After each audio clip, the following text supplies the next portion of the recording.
Както и да се въртиш, газът ти все си е отзад. Каза ми баща ми този мъдър тарикат.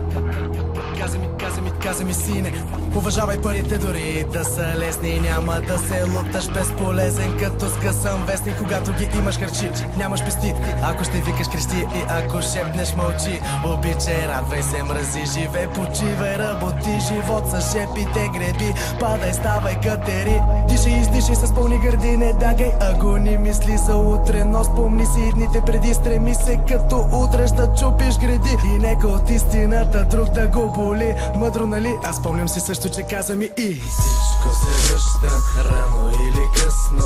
Колкото по-късно, толкова по-мръсно. Ей, малко, по-мияче гнусно. Я живее, да ти е вкусно. Всичко се връща, рано или късно. Колкото по-късно, толкова по-мръсно. Ей, малко, по-мияче гнусно. Я живее.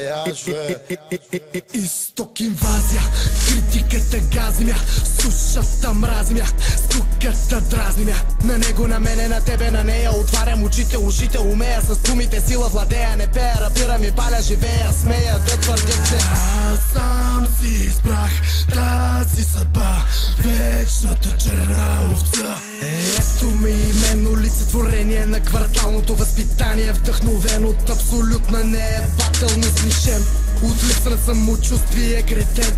За тебе може би, но не и според мен. Заребен съм от ритъма и ще ги попилея. Музикална епопея от мене за тебе, от време на време. Когато понякога хванеш това, за което ти пея. Звезда съм, която отказва да грее, когато вокала ми трака по трака. Не бите римата къде? Дигни си гащите или пивашите, не ме плашите, не играхме те и пак ще те, защото не ставаш ама въобще. Дигни си гащите или пивашите, не ме плашите, не играхме те и пак ще те, защото не ставаш ама въобще.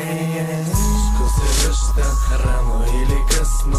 Колкото по-късно,